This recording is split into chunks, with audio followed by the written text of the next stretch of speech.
Welcome back to Brush Up Your Game. The Akorem wrapped up the prize ships for the Dominion War Organized Play series. And with it came the Bajoran faction. Very interesting ship. Not a lot to remark on.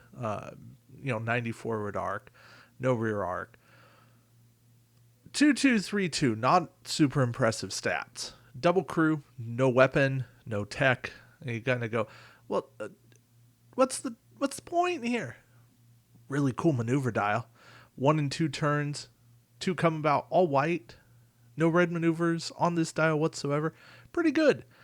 Also, a decent named ability. Each time you defend, if there's an evade token beside your ship, you may re-roll all of your defense dice once. You must keep the outcome of the second roll. So, if you can stack on extra defense dice, which with some crew slots, captain, you can get there. I think you can hit rule of 3 on this. You can get this thing to 5 defense dice. That's pretty good. Having a built-in defensive ship. Doing 2 attack, not going to win you the game, but it's a decent support ship. You're making yourself really tough to destroy. So, there's that. Generic needs to be recosted. At that point, we'll see what can be done.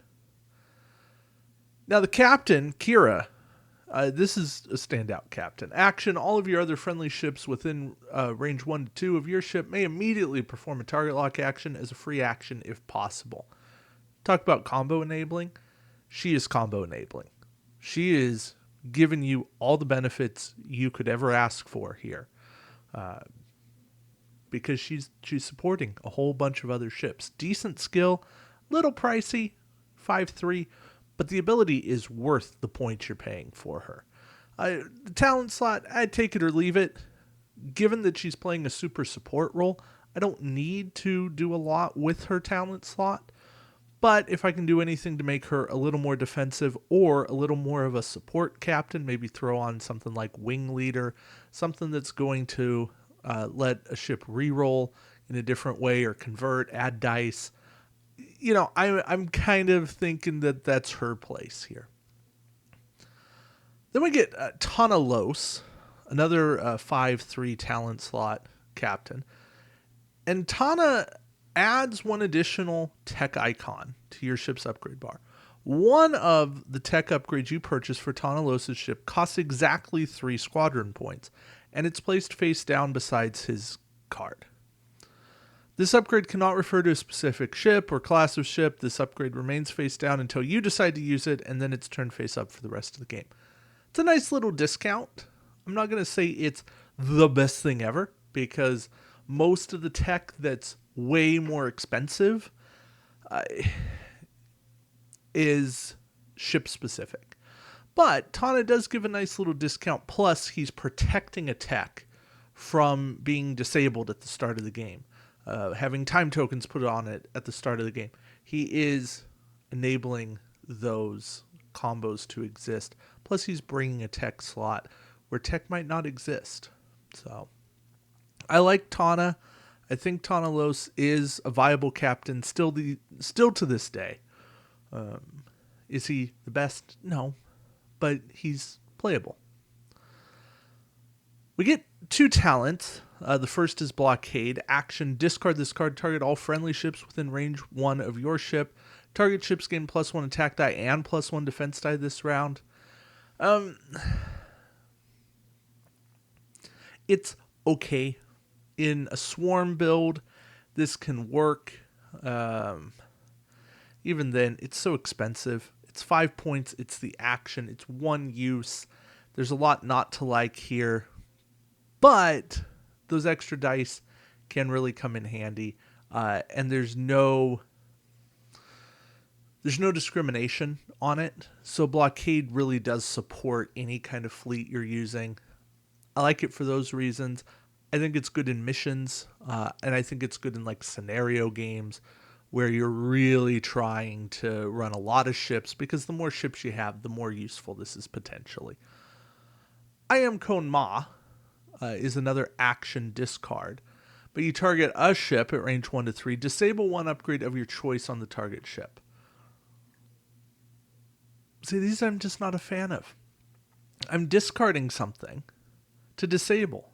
And unless I outskill you, you just spend your action to re-enable it. It wasn't worth the points or the action for me to do this, and I was probably better off not even running this card to begin with.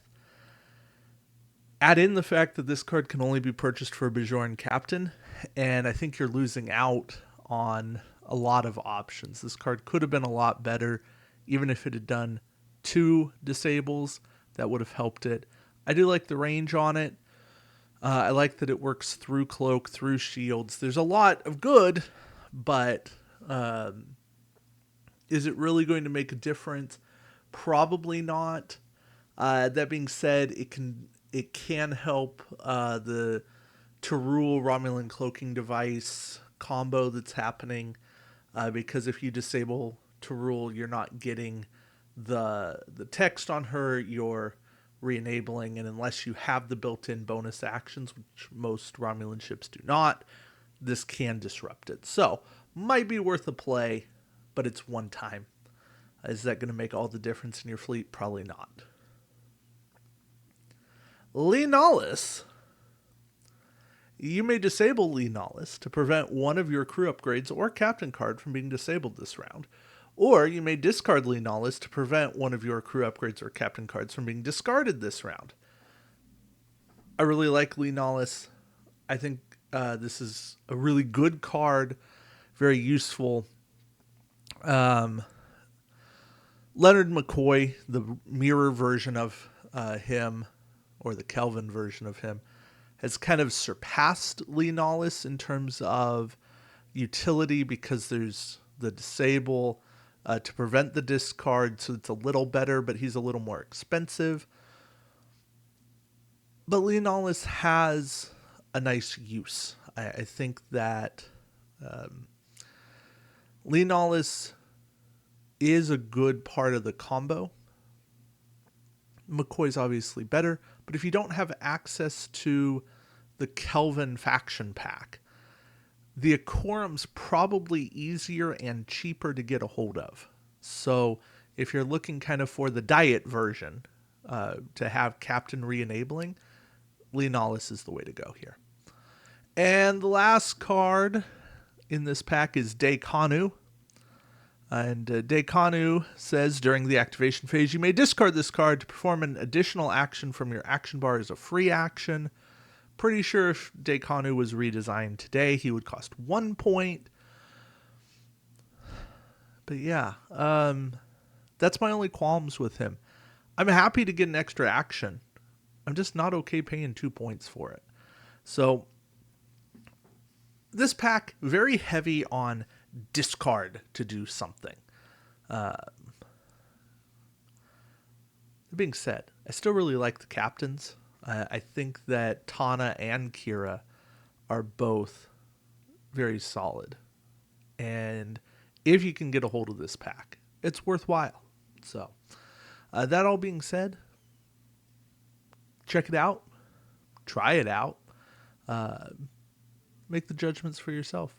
And thank you for watching. Till next time, keep brushing up your game. Take care.